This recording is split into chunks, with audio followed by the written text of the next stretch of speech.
How's it going, Gat? Good. I was gonna say yo yo yo. We meet again. Nice seeing you guys again. We're here for our second meeting on how we're going to once again address Fred and Carrie's problems on how we're going to fix drip and dry. They sent us. I don't know if you guys got the email, but they sent us an email of Carrie's observations in this situation today. I'm gonna go over and read a couple. It first starts off with Carrie's observation that there is currently not enough seating for the number of patrons in the laundromat.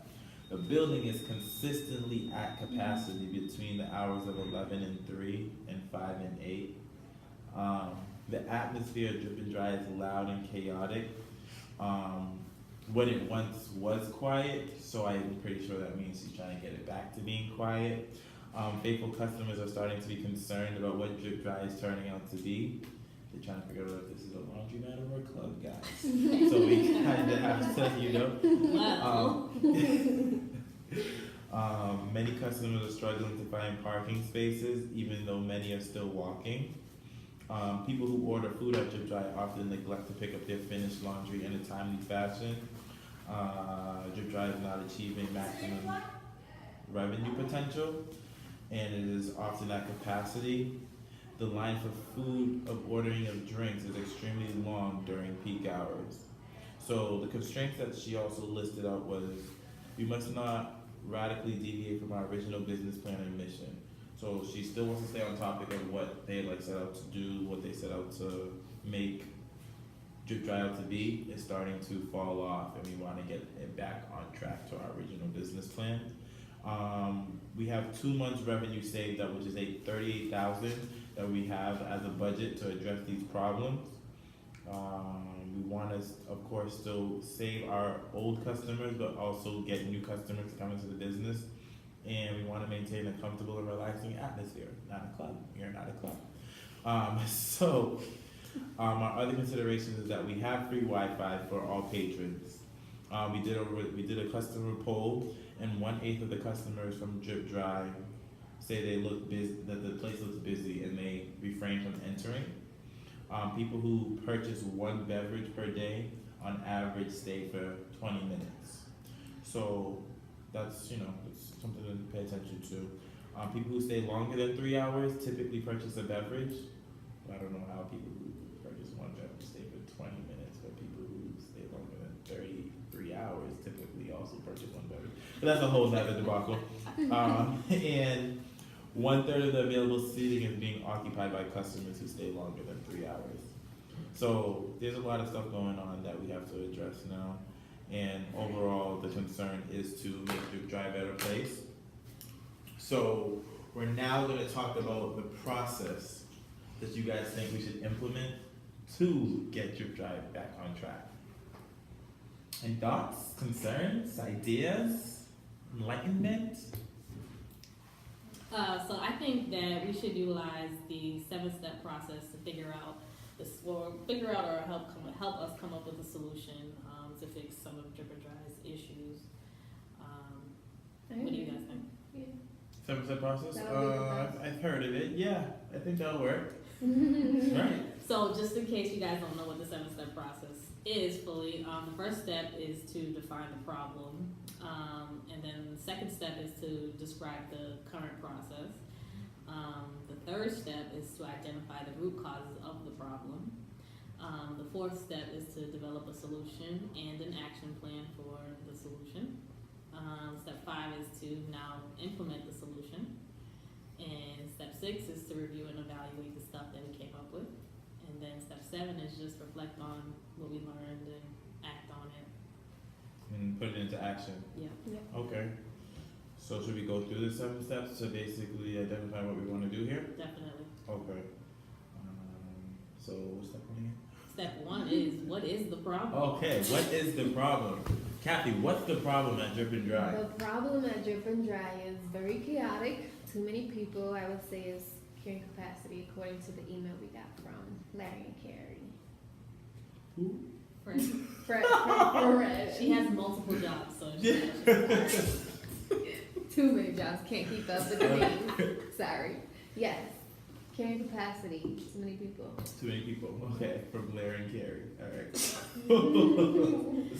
So, all right.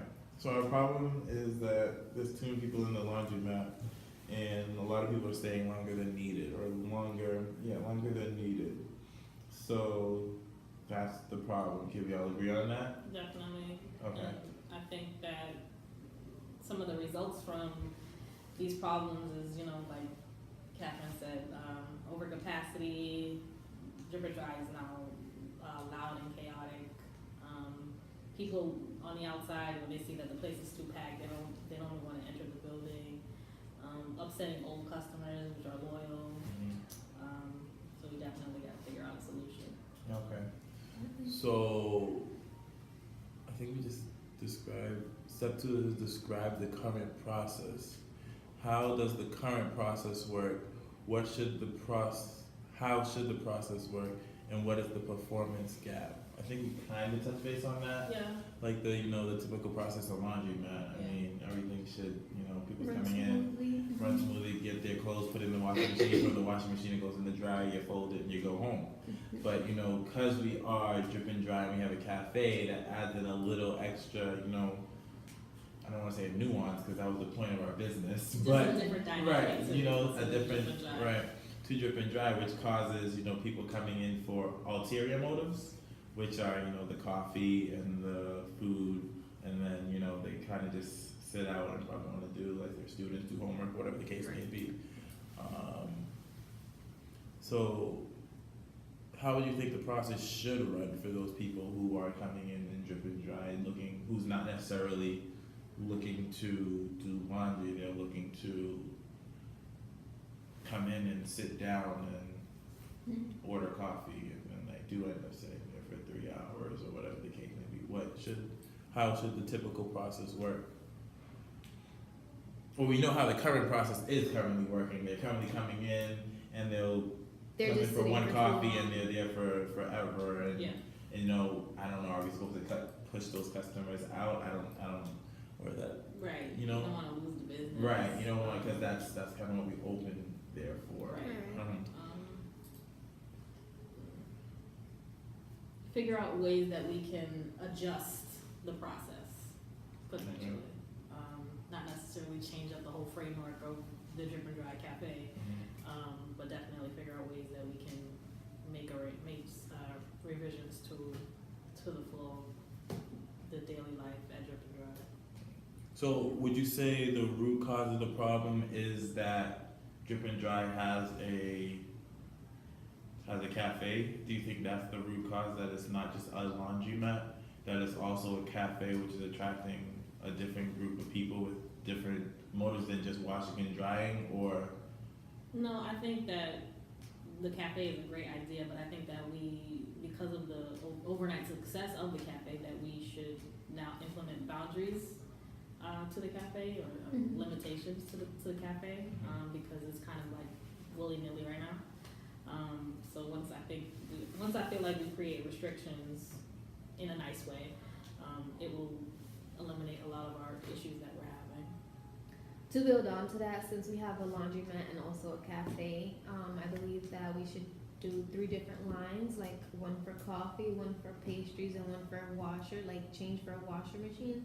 Because if we have a lot of people just bundled up in line, we don't know who wants what. So maybe making signs like coffee here, pastries here, change for laundry, because everyone doesn't automatically wants a pastry or a coffee. They might want change for a laundromat.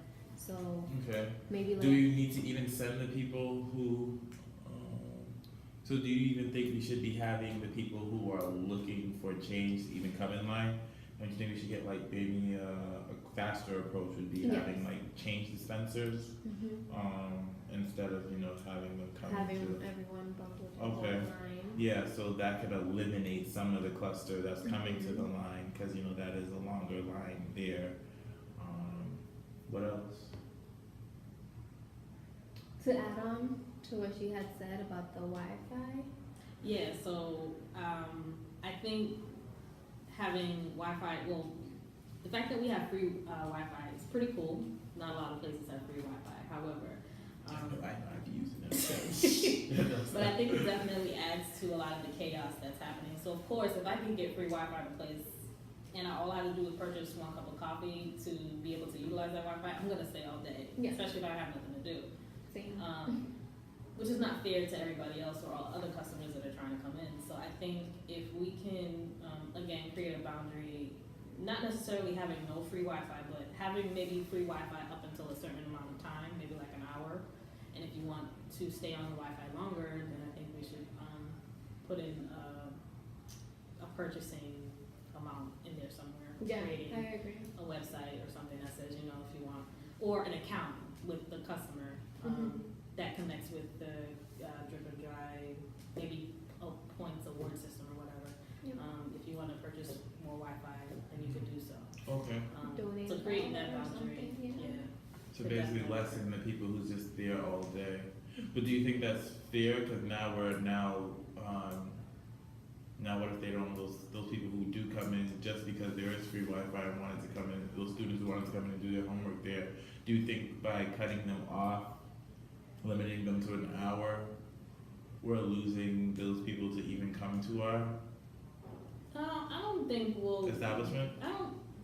It could potentially happen that way, but I don't think we will lose customers. I think it would just definitely regulate the amount of time someone is on the internet. Which is honestly a very big point that we do need to address, because like I said, if people's there from the morning and then now the afternoon, people are coming and they can't even find a place to sit because this guy's been here for 6 hours. Right. When do we draw the line to Right. Okay, so yeah, I think that makes sense to have like a time limit on the Wi-Fi, or have, if your whatever IP address you're logged on for, it can only be utilized for so much time and then it'll automatically log you off. Right. That's something we could probably talk about further. Another point was for the people who order food and neglect the laundry, which is, that's causing people who now want to use that machine, they're waiting because the guy's over there stuffing their face. Now, I feel like for something like that, I kind of, and I want to touch base on that, because it's like, I know I've been in the laundromat before, and I just hate when someone like leaves the laundromat and their clothes are still in the machine, and you're just like, whose clothes are these? Yeah. You know what I'm saying? Yeah. You want to like move those clothes, Yeah. and it's like, how do we go about that? Because someone's now eating their lunch or whatever they are doing, and the point of Drip and Dry was to have a laundry in the cafe. So it's like, how do we address the people who still need to? Because we're a laundromat first. So how do we get those people to basically be on ball to stick to, Yeah. One, maybe put up signs, don't leave clothes unattended, something like that. And also implement something where, well, the solution could be, going to an attendant and saying, hey, this person's clothes is done, can you take out? an attendant? Use the Okay. attendant. Another idea I was actually thinking of was like Panera Bread, The buzzers. the buzzers. Yeah, that's I was just thinking- cool. I like that. I was thinking of the buzzers for the washing machines, because most people are gonna end up sitting in the cafe area anyways while their clothes is washing. Yeah. So I was thinking maybe we should have like a buzzer That's system funky. that like when I like when the machine is done, we can have something that goes off so you know to like go move your Go clothes. back. I mean, the machine automatically makes a noise, but if you're out, If the you're- other right, end, right. you wouldn't hear it. So yeah. hopefully that's something that will like make people like, oh, my clothes are done. Okay, let me go, grab my things, and Come Yeah. back to my food. Right, come back to my after. food Yeah, after. Yep. That's a solution I was thinking of for that. Hopefully we can implement that, and hopefully it fits in our budget. Yeah, I was about to say. Our budget. That budget, you know what I'm saying? No budget though. So, but I think that was one of my ideas for that. Cool. Okay. Did I hit all three of our contributions? I The think Wi-Fi, so. the line, and what did we say for the lines again? For the what? For the lines of people. 3 who- separate lines. Separate lines. And Okay. then, And then coin dispensers. Yes. Okay. So, okay, let me write down some of these solutions, because we actually have some really good ones. So, Should we pause? um, Or just keep going? let's find out. Yeah. The line. Sentence closes, restriction on internet, or restriction on Wi-Fi. After 1 hour for sure, and then you gotta sign up. Yeah, Or- 1 hour free. Yeah, or, pay for it, yes, and then. And then after that, pay it's for it. based after you need to make a purchase or something like that. Something. Purchase, donate, something. Right. Something. That's for the line, for the Wi-Fi, and the purchase is the time limit.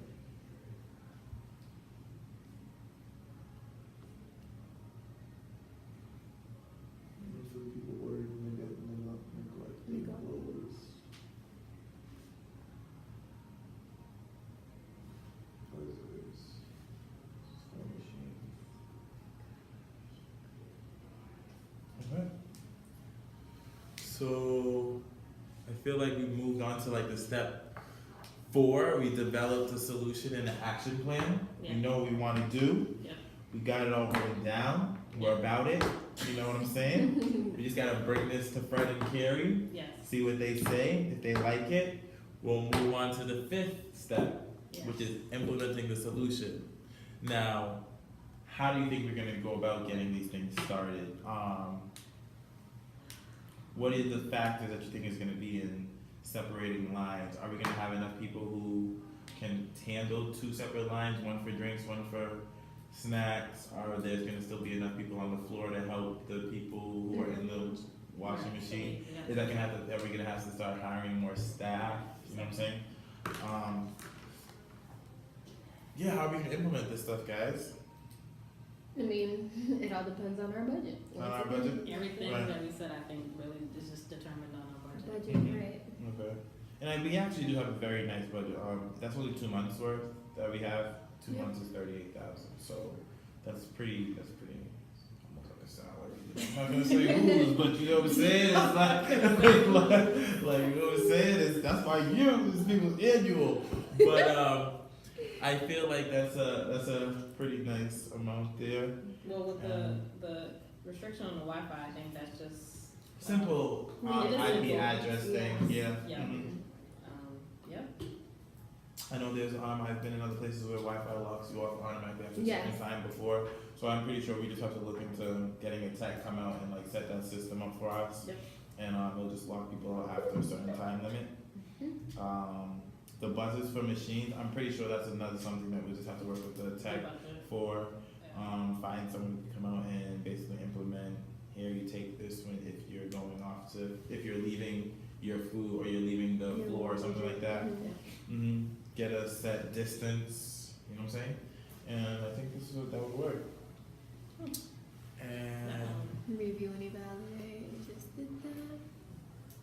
So, what are the results of the change?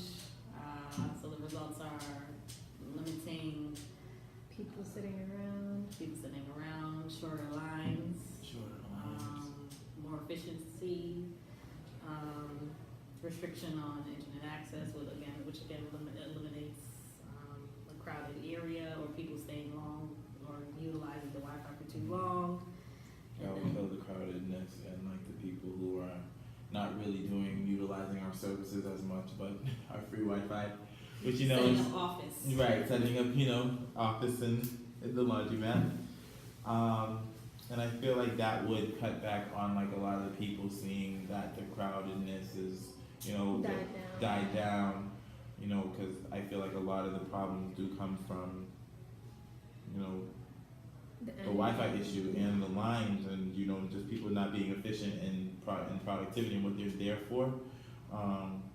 But I feel like the solutions we have would cut back on it and help the problem. Yeah.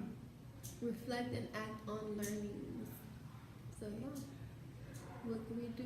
What could we have done differently? Learn. I think it's just based on that already. Yeah. And that's our 7 steps. What have you learned from the 7 steps? Well, I've learned that the first step is you have to define the problem. You don't just like start Jump going into in there. fixing things. Yeah, like what is the problem? And the current process. I feel like step 2 is really important. Mhm. Step 2, where you're defining the current process, is because you're looking at what's already happening to figure out how you want to change it.